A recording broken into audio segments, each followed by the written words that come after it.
సన్న బియ్యం ఇచ్చి కడుపు నిండా అన్నం పెడతా ఉన్నారు. పేదింటి బిడ్డలకు ఉండడానికి ఇల్లులు ఉండాలని ఇందిరమ్మ ఇల్లులు ఇవ్వడం జరిగింది.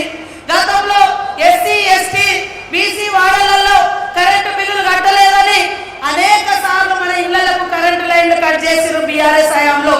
కానీ ఈరోజు కరెంటు కట్ అవుతుందా? ఇళ్లలో కరెంటు లైన్ కట్ అవుతుందా? ఫ్రీగా 200 యూనిట్ల కరెంట్ వస్తా ఉంది. మరి అదే విధంగా సన్న వడ్లు పండిస్తే కష్టపడ్డ రైతుకు 500 బోనస్ వస్తా ఉంది. 60,000 ఉద్యోగాలు సంవత్సరాల లోపే మరి ఇచ్చినటువంటి చరిత్ర కాంగ్రెస్ పార్టీది. అందుకనే ఖచ్చితంగా ఈ ప్రాంతం తెలిసిన వ్యక్తులుగా ఈ ప్రాంత అభివృద్ధి కోసం మా పంచాయతీరాజ్ శాఖ నుంచి మా ఉమెన్ చైల్డ్ వెల్ఫేర్ నుంచి కూడా పెద్ద ఎత్తున నిధులు ఇవ్వడం జరిగింది. మా అక్కలందరూ వచ్చారు. దయచేసి మహిళా సంఘాలలో చేరండి. ఇప్పటికే 25,000 కోట్ల రూపాయలు వడ్డీ లేకుండా మహిళా సంఘాలకు బ్యాంకు లింకేజ్ ఇచ్చడం అక్కడ మా అక్కలు చప్పట్లు కొడుతున్నారు. అదే విధంగా వడ్డీ డబ్బులు కూడా ఇచ్చేసిన మీరు ఎవరికి వడ్డీ కట్టడం లేదు. మొన్ననే మరి మన ఉప ముఖ్యమంత్రి గారు రిలీజ్ చేయడం జరిగింది. ఈ రోజు దాదాపుగా 2 కోట్లతోటి కే సముద్రంలో మరి వేమన్న గారు మురళీ నాయక్ గారు ఆలోచన చేసి మా ఆడకూతుళ్లకు పెద్ద భవనం కావాలంటే మహిళా శక్తి ఇందిరా మహిళా శక్తి భవనం కూడా ఇవ్వడం జరిగింది.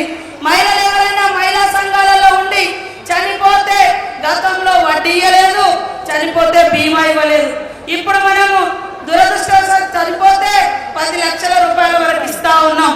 మీరు ఎవరైనా లోన్ తీసుకొని మరి దురదృష్టం కొద్ది చనిపోతే ఆ కుటుంబానికి భారం కావద్దని 2 లక్షల వరకు లోన్ బీమా కూడా పెట్టడం జరిగింది. మహబూబాద్ కేంద్రంలో మహిళా శక్తి భవనం 5 కోట్లతో నిర్మాణం చేస్తా ఉన్నాం.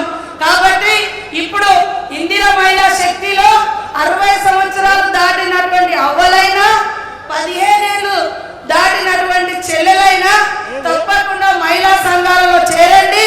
మన ముఖ్యమంత్రి గారి యొక్క లక్ష్యం ప్రతి ఆడబిడ్డను కోటీశ్వరులను చేయాలి. 1 కోటి మందిని మహిళా సంఘాలలో చేర్చాలి, కోటీశ్వరులను చేయాలి.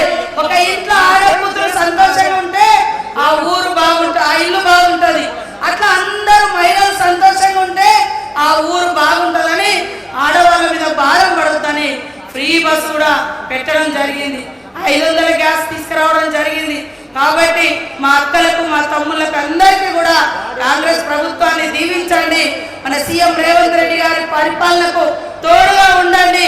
మీ అందరి యొక్క సంక్షేమమే కాంగ్రెస్ ధ్యేయం, ఇందిరమ్మ రాజ్యం యొక్క లక్ష్యం అని తెలియజేస్తూ అందరికీ నమస్కారాలు, ధన్యవాదాలు.